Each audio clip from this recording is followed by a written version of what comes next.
It's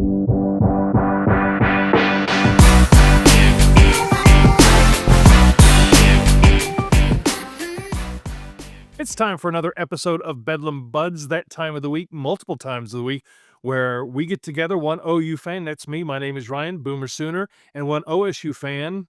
That's me, Jeremy Cook. Go Pokes. We talk about the weekend that was, the week that will be, and sports beyond football. And if it's okay, given that OSU went to Tucson, didn't cover the over, and didn't really come close to Arizona, we'll start with OU this week, if that's okay. That is perfectly fine. It's a big week. It's OU Texas week. It is beat Texas week.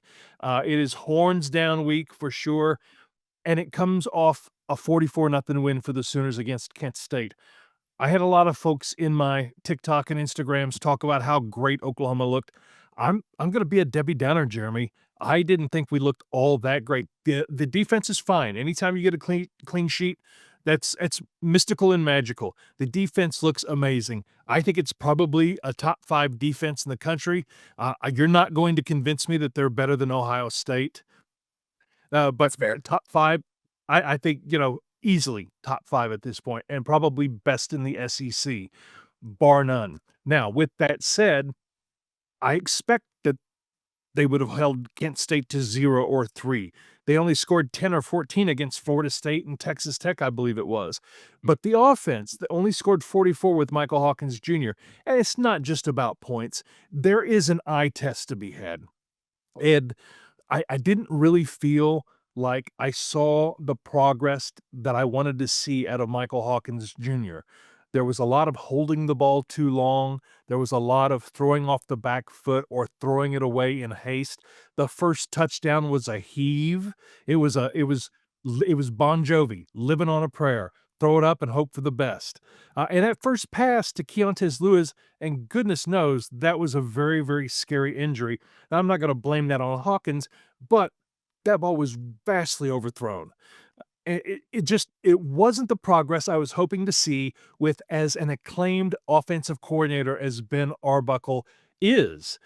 And a lot of folks said in the TikToks and Instagrams that I posted and participated in this weekend, well, we're just not showing all the plays. Jeremy, I don't believe that's a thing. I really don't. You have to practice the plays. Why would you ever not work on some things in a game? It just, and I say all this with a little bit of concern toward Texas. And if the Longhorns didn't crap the bed themselves against Florida in Gainesville, I'd be a little more concerned. Frankly, I'm not. I think the Sooners win this week with Hawkins or with Mateer. I'd feel a lot better, though, with Mateer. Did you get a chance to watch any of the Sooners game? Yeah, I actually got to watch a little bit of OU and also a little bit of Texas, and I agree with you. I think that OU is going to win that game this weekend. And now, what we have to remember in defense of Hawkins is that he's not the number one. There's a reason they went out and got Mateer. There's a reason why that happened, and Mateer's been getting the number one snaps until recently. So Hawkins hasn't had, they try to divide it out as much as possible, but we all know the NCAA limits the amount of practice time you can have. So they're limited on how much they can run with the 2s, 3s, 4s. So this was his first opportunity. And I would imagine that they probably kept it a little vanilla for him this past week against Kent State, because you're going to win. And you also don't want to break his confidence. You don't want to try and ask him to do too much to where, it could ruin his mental attitude for the next couple of weeks, certainly with this being the big Red River rivalry coming up. And, that's a very, very important game. So, that's just kind of in defense. However, the realistic thing is there was some question marks on offense. There was some questionable decisions by the quarterback, by Hawkins, and it was just a case where, OU clearly was the better team, and they could get away with some of those mistakes. Against Texas or an Alabama, somebody like that, you might not be able to get away with it. The good news is that the Oklahoma defense is elite. I may have said it before. I've at some point I've said it top 5. This is a defense that's in line with your Ohio States. I don't think it's necessarily better than the Buckeyes, but I think it is as good a defense as there is in the country, and that's the saving grace. If you recall, for those Sooners who recall 2000, the offense had a significant drop off toward the end of the year.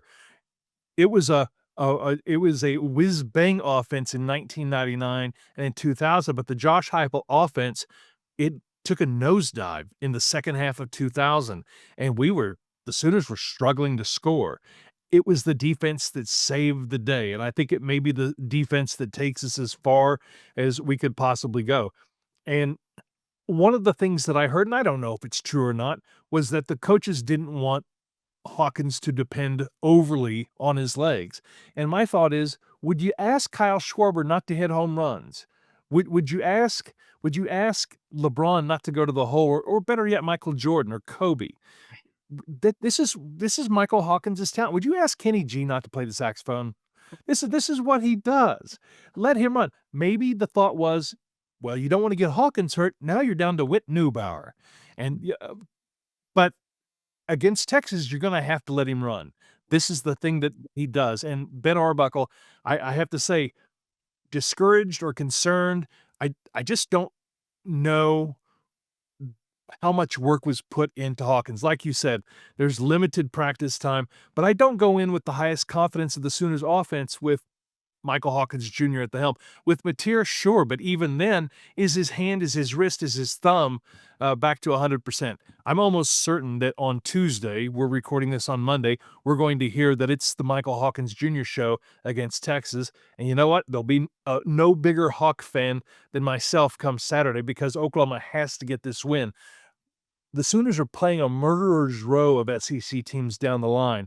I mean, you're going to Columbia. You're going to play a very good, probably a better Mississippi team this year than even last year when they had Jackson Dart. You're going to have to play LSU and Alabama and Missouri. Missouri's defense is ranked almost as highly as OU's. I'm telling you, Missouri's the offense. defense is number 1 in yards allowed, meaning they have the lowest amount of yards given up.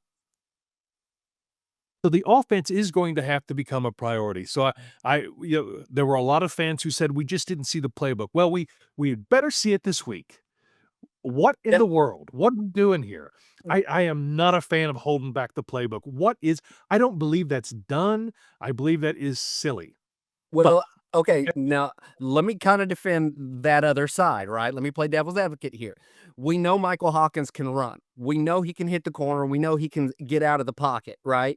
So they didn't want to work on that this past week. They wanted to work on his passing game, because that passing game is what's going to open up the run for the Sooners this coming weekend. And so I don't think they were holding anything back per se, but I think they were limiting the amount of plays so that he could master those ones that you're going to have to use on Saturday, whereas he still has that natural ability. He's always going to be able to break the pocket. He's always going to be able to scramble and run. Now, those hitting those passes, that's what they needed to work on this Saturday, and I kind of think that's the approach they took. Almost a practice? I could, you know what? I hope you're correct, and what you say makes a ton of sense. In that case, they didn't hold back the playbook. I mean, we'll see come Saturday, but with what Texas did, crap in the bed, if you will, against Florida, just super underwhelming. Arch Manning has been underwhelming. Texas as a whole has been underwhelming. And a third loss, oh my goodness, that could send them into a free fall. That I would hope be it happens. tragic. Yeah, that would be tragic. So, speaking of tragic, not really tragic in the big scheme of things, but let's talk about the Cowboys, because both you and I thought OSU had a chance to win in Tucson. But that was quickly not the case, and it was the Arizona offense that really got them out to a fast start en route to a 41-13 win. I watched quite a bit of it, and I just saw it was a short passing game, and the receivers getting yak yards after catch, and they were just able to move up and down the field with ease. The defense still a struggle. Now, here's ironically, or maybe not, maybe ironically is not the right word, but Oklahoma State actually gave up less yards in a game against Arizona than any of the previous games. Literally, we're averaging 530 some odd yards given up a game, and we're 100 less than that. About 428 is what it was. Now, Oklahoma State themselves only got 158 yards, so you're not going to win a ball game doing that. Certainly, when the other team has 3 to 4 times the amount of yards. And that's what's been the problem all year on the defensive side. The rush will get some pressure, and then just a short pass, a 5-yard, a wheel route, bubble screen, those types are suddenly a 50-yard play. In the second half, Oklahoma State's defense held them much closer, except for about 3 big plays. And trying to be the eternal optimist, Oklahoma State won the fourth quarter 7-3. Okay. So, they never quit. Once again, you hate to hang your hat on this, and you hate to, certainly at this college level where these are pros now. These guys are getting paid money to play ball. So they're professionals. For professionals, you keep having to say, hating to say, I should say, that at least they didn't quit, but at least they didn't quit. I mean, it's a bad season right now, and even toward the end of the game, those guys were laying it out there. They were trying their best. They were trying to be in the right positions. They were doing everything they could. It's just, unfortunately, I mean, I can't sugarcoat it. They're just not that good right now. And I mean, it's going to take, the new defensive coordinator can't fix everything in a week.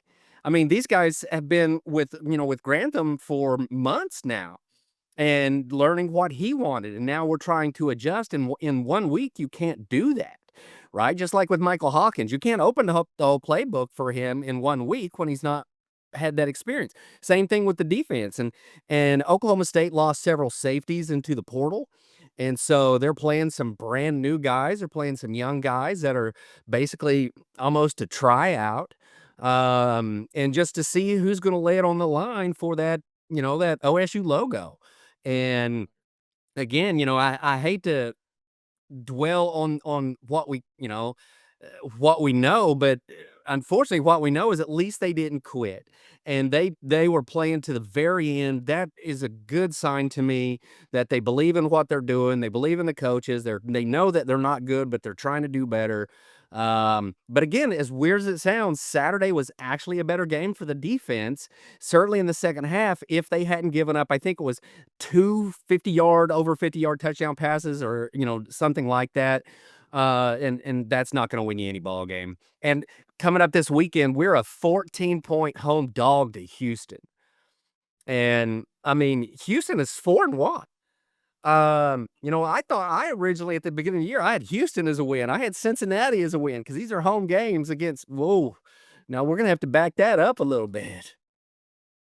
I you know, I think this might be a win for OSU. It's not that I just don't feel it as a for sure situation. Something you mentioned though, and this is another discussion that I've had on some of my Ryan is that dude channels on Instagram and TikTok, but you talked about it can't turn around in 1 week. I want to point out a program that was terrible, and they did turn it around in 1 week, and that's UCLA. They handed the reins to Jerry Neuheisel, and first week calling plays, they went out and put up 42 on Penn State and won. Doesn't explain the defense, but 1 week. Well, but let's see how they do the rest of the year. I think But they sure. you got that new manager bump. We talk about that in soccer. They got that new manager bump. You got that new coach. And then you also had a Penn State team that was hungover from Oregon. Penn State started out with absolute garbage. They looked horrible. And then in the second half, they started that comeback when they started settling back into things. And that's why I'm not sold on UCLA. I still think that Oh, they're a I mean, dumpster fire. they're 1-4. Right. There's not much to sell you on except the power of you have to do something different to get something different. Right, and power of belief is a real thing, and if they start thinking they can win, let's face it, their schedule's not that tough. They could win several more ball games, but I wanna see it before I really buy into the new Heisel saving UCLA trip. Well, it's, and not that I'm saying that, but I do remember when Bob Stoops came to Norman and brought Mike Leach with him, and this credit to Mike Leach. That offense was drastically different. We went from sheer incompetence under John Blake, and that's what it was, to a wonderful offense that looked like folks knew what they were supposed to do. And it was just this is not rocket science. This is football still. And that's why I'm like, guys, I'm a little down on Ben Arbuckle. I'm a little down on the Sooners offense. I'm like, I'm just not seeing that much that is creative or is quite satisfied. 44 points, that's fine. This was Kent State. That translates to about 15 against Texas. Well, Texas, honestly, their defense is their strength right now. So I mean, it very well could be an interesting matchup. What time's that kick off? 2:30. Okay, so I will be in Tulsa. We're going to watch The Outsiders next weekend. And so I will be in a car watching with headphones on. And I will try to keep my language as clean as possible. okay, well, I won't text updates because our game kicks off at 11, so I'll be able to worst case the whole second half. So I'm curious after Oklahoma State upsets Houston and gets that big win number 1 in conference play. It's beat Texas all the way around next weekend. Cowboys over Houston, Yeah. Sooners over Texas. Did you get to watch much baseball this weekend at all? I not a lot. I kind of focused on football a little bit. Watching as much of the college game as I could. Since Oklahoma State was away, I had the ability to do that. Um, Now I do know that Toronto. Wow. I mean, I've caught bits and pieces, but Toronto, my goodness, what's happening there? Right. I mean, my goodness. I think it's they're taking out their political angst all over the United States. It Well, is a booty organization, and they're going to whip some tail. They're gonna whip some Yankee tail. It's the Yankee Doodle Dandy I series. think they're going to sweep out. I At this point, anytime you get a 2-0 lead, that's kinda what you think, and the Dodgers-Phillies was a grind. I expect the Phillies to win tonight and tie that series 1-1. That should be a series that goes to 5, even though, as I said in a previous, discussion, I think the Dodgers I don't know how they're gonna get beaten. Detroit, what's odd is they won the first game, and then they lost the Skubal game. It's gonna be a nip and tuck series, and then the Brewers get out to a 9-0 lead on the Cubs, which went exactly like we said it would. Absolutely did. Now the Mariners Tigers, what's interesting to me is that it was a 3-2, 3-2. Both those games were right there. And so that's the closest one. That's the nip and tuck. Dodgers Phillies will be close. I think the Brewers are going to just continue to do what we think they're going to do. Again, I predict Toronto to sweep out. I've been wrong thus far a lot on the baseball, but I think I'm feeling pretty confident with that. The Mariners Tigers, man, I came in confident with the Mariners, but the way the Tigers pitching has really picked it up. Mhm. I'm not convinced anymore. Well, they were the best team in baseball for much of the year, and then they had that fall off. Maybe they have gotten their mojo back. Well, yeah, that's entirely possible. That's entirely possible. And they were more of an offensive juggernaut a lot throughout the season. They put up a lot of run. Their bats work. So them being held to 3 but still winning, that should scare the rest of baseball. I mean, because if both pieces are firing, the Tigers easily could win it. Right. I listened to some of the Oklahoma City Thunder game yesterday. I've got my Thunder cap over here, Thunder up. Okay. Um, Preseason game number 1. I'm blurry all of a sudden. I don't know what's up with that. This camera's awful. You're blurry on my end. Yeah. Well, either that or the old man eyesight. Yeah, you're seeing stuff in real time, folks. Okay, can we just get this to work, please? Um, That's right. this Go is what go it is. ahead. Well, we can Just fix we'll it in just keep post. going. Yeah, we'll fix it in post, or maybe we won't fix it in post. We'll just roll with it. What's wrong with your eyesight? Are you seeing this blurry? That's you. Yes. But the Thunder, they had no problem with Charlotte. It's the preseason. It's the first game of preseason. And but just a quick funny story, because for game 7, we went, Jeremy, this summer, my wife, my stepdaughter, and myself, we went overseas for this program called the Oklahoma Ambassadors of Music. Essentially, high school choir students from across the state, led by Greg and Diane Johnson. We know them both. Greg was our choir director back in the day. We traveled to England, we traveled to France, to Germany, to Austria, to Switzerland, to sing in chapels and churches and in town squares all across Europe. Okay, I'm already jealous. Stop. Dang. It was it was phenomenal, phenomenal, even though there were a few 2 and 3 hour wake-up calls. But that's life on the road. But we were supposed to be back for game 7 and Thunder game 7, and I'm trying to keep up with the Oklahoma City Thunder. We all were over there, but it would require you to either get up very early in the morning or miss some sleep, which we didn't get much of at all. But for game 7, we were supposed to already been back home, but because the FAA decided that there weren't enough air traffic controllers at Newark Airport, we didn't get to fly home. So we were stuck in New York City, actually East Rutherford, New Jersey, for 2 days. Christy, Olivia, and I, we went into New York City. They went to go see a Broadway show.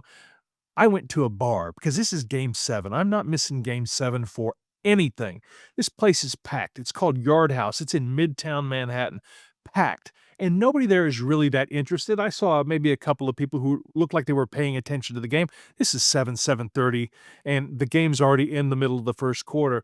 But I'm looking around just fervently. I'm not, hooping and hollering too much, but I'm clearly interested. And you think people say, or New York City has the reputation of not being such a friendly place, except that it's actually one of the most friendly places on the planet. The bartender saw me, said, so we don't really have any seats, but I can tell you're interested in the game. Do you have a dog in this fight? And I said, yeah, I'm from Oklahoma City. He got me a stool, poured me a beer, set me in a corner, said, you're going to have to stay out of the way. The waitresses need to come through here, but there's your seat. Just raise your hand whenever you need another one. I'll take care of you for as long as you're here. I'm like, that was an amazing core memory for me of Oklahoma City's first game 7 in the finals, and I am excited like heck for them to get back out on the floor and get this season started. First game is October 21st, and that'll be on K4 here in Oklahoma City and KJRH in Tulsa. Well, my brother got to shoot their media day, and he said that they had the same attitude, that they still had that underdog attitude. They weren't walking around, flashing their rings and praising the trophy. They were there, they were having a good time. They were still loose and being that same fun Oklahoma City team that we're used to. But he said that you could see that there was business, that they knew that, they don't automatically win that trophy again, that it's hard to repeat. And he said you could just tell by their attitudes and what they were saying and how they were behaving that they're fully invested back in this, and they know what it's going to take to try and repeat. And for such a young team being led by such young players, my goodness, that's refreshing. I'm looking forward to this season. It's impossible not to love this team. Not saying that because I live in Oklahoma City or that we're both in Oklahoma. It just is impossible not to love these guys. And I remember when the Houston Rockets won their second championship and Rudy Tomjanovich said, never underestimate the heart of a champion. Something that Houston did there. They reunited Phi Slamma Jamma. They brought Clyde Drexler in to pair up with Hakeem, and they went on that run. I predict Russell Westbrook isn't signed with anybody. I predict he plays for the Thunder this year. He'll be a 6th man, and their mission will be to win one for Russ. That will give them their raison d'etre, if you will, to pull in a little French. Okay, but who's off the roster then? I have no idea. I don't know. I'm not a GM. Just add some. I don't know. Based in reality, I mean they have a full roster. I mean all the way through. No idea. No idea. So Yeah, you know what? He'll make it happen. Presty will make that happen. That's right. He's the magic man. Yeah, Anyway, absolutely. not the most, we've had blurry video, I'm making all sorts of crazy claims. It's just another day in the Bedlam Buds world. Absolutely. This is We'll this is why talk, this is the best. we'll talk later this week as we, get through some more baseball playoffs. By the way, hockey starts tomorrow night. Oh, A quick Stanley Cup champion pick? no. Let me next episode. Let me do a little research next episode, and I'll come back and I'll give you the winner. Okay, you do that. Right now I'm leaning toward, I have no idea. I, I would say the Florida Panthers again, but I don't really know anything about hockey, so I I'd would say the just guess. Blues. If right Oh. right now, I'd say the Blues. But let me do some research, and I'll come back next week and I'll tell you. All right, fantastic.